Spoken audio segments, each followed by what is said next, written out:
मैं एक बात कहना चाहूंगा आजादी के संघर्ष की। साथियों, हम सभी लोग जानते हैं कि आजादी की लड़ाई के दरमियान एक महत्वपूर्ण घटना घटी, जलियांवाला बाग। जलियांवाला बाग से की शुरुआत मैं इसलिए कह रहा हूं, उसकी चर्चा इसलिए कर रहा हूं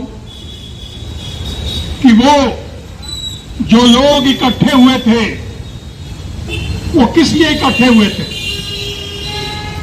वो किसी धार्मिक जुलूस के लिए नहीं इकट्ठे हुए थे, ना कोई और किसी तरह का कार्यक्रम था। वो सिर्फ एक बात के लिए इकट्ठे हुए थे, एक कानून की मुखालफत करने के लिए इकट्ठे हुए थे। वो कानून क्या था? Rowlatt act. और रॉलेट एक्ट का मतलब आज हम लोग भूल गए हैं, लेकिन रॉलेट एक्ट का मतलब उस समय था कि उस समय की हुकूमत किसी को भी कभी भी कहीं से उठा ले, न उसको अदालत में कोई शरण मिलेगी, न कानून में उसे कोई रियायत नहीं दी जाएगी। सरकार बिल्कुल सक्षम थी, जिसको जब चाहे तब उठा ले। उस रॉलेट एक्ट के खिलाफ जलियांवाला बाग में हमारे पूर्वजों ने खून बहाया था। और आज क्या है? क्या इसी आजादी के लिए हमारे पूर्वजों ने खून बहाया था? आज भी यही है कि किसी को भी कभी से कहीं से उठा लिया जाए और आप कुछ नहीं कर सकते हैं। न अदालत मदद करती है, न सरकार मदद करती है, न प्रशासन मदद करता है। उस रॉलेट एक्ट से और आज में क्या अंतर है? उस रॉलेट एक्ट पे पहले तो अंग्रेज हमारे दुश्मन थे, आज अंग्रेज नहीं है, आज अपने ही लोग हैं। वो लोग हैं जो हमारे ही वोट से चुने जाते हैं, हमसे ही टैक्स लेते हैं। और वो रॉलेट एक्ट से भी खतरनाक यूएपीए कानून बना के, गुंडा एक्ट, गैंगस्टर एक्ट बना करके, और जब चाहे तब जिसको जैसे उठा करके जेल में डाल दे। आज जब आजादी की चर्चा होगी तो इस बात की चर्चा होगी कि उस रॉलेट एक्ट का खिलाफ जो हम लोगों ने किया था, आज यूएपीए उसी का दूसरा रूप है, उसी का परिवर्तित रूप है। आज जितने भी कानून कायदे हैं उनको और भी सख्त बनाया जा रहा है। ये सख्ती किस लिए? क्योंकि रॉलेट एक्ट भी बना था इसीलिए कि वो लोग जो इस बात की मुखालफत करते थे कि यहां की संपत्ति किसी एक कंपनी को न दी जाए, ईस्ट इंडिया कंपनी को न दिया जाए, उसी के खिलाफत के लिए उनको लगा कि आज जरूरत है इस तरह के कानून की।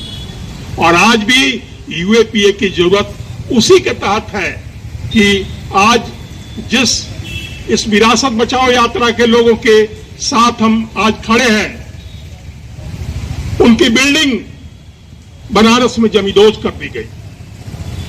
3-3 रजिस्ट्रियां हैं, दाखिल खारिज हैं।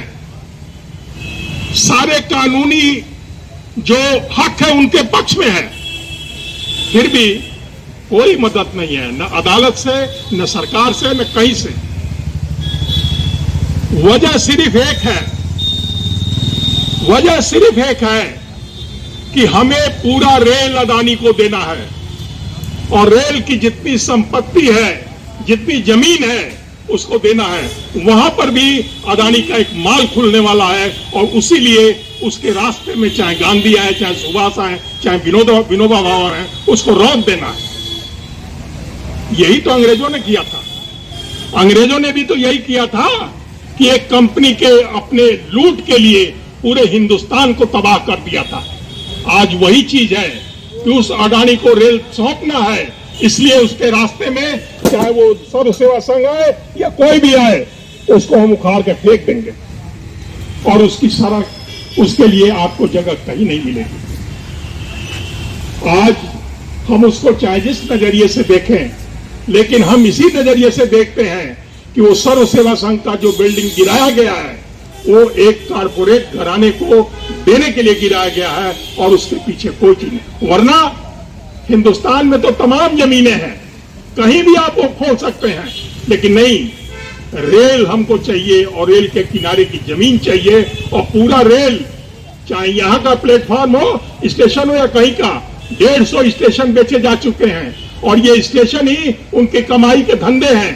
इसलिए वो बनारस की उस जमीन को भी उस मॉल के लिए गिराने पे आमादा है और गिरा चुके हैं। लेकिन ये याद रखेगा कि वो जगह, वो विरासत बचेगी। आज नहीं कल लड़ाई चाहे जितनी भी तल्ख हो, लेकिन एक दिन हम जीतेंगे जरूर, हम इस पूरी उम्मीद के साथ करें। आज ये हमले दूसरे तरह के भी हैं, दूसरे तरह के हमले, ये सीधे हमले के सिवाय दूसरा भी हमला है।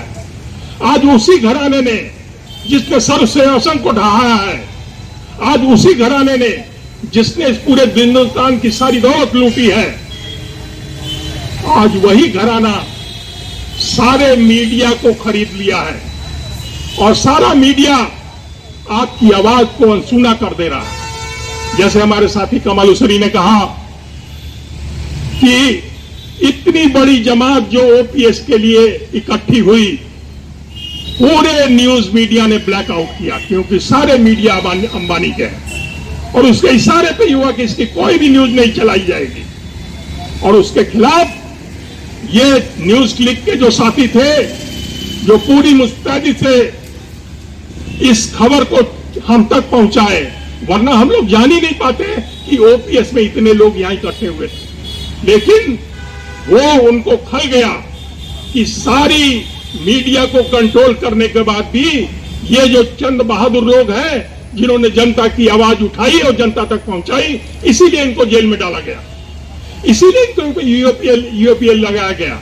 और आज ये धरना भी इसीलिए है कि हम ऐसी किसी भी मुखालफत का, जो जनता की आवाज को दबाने के लिए, चाहे कानून हो, चाहे मीडिया हो, चाहे कोर्ट हो, ये नागरिक समाज इलाहाबाद का हमेशा ही मुखर रहा है और अपनी जितनी भी ताकत है उसके साथ हम यहाँ खड़े होते रहे हैं।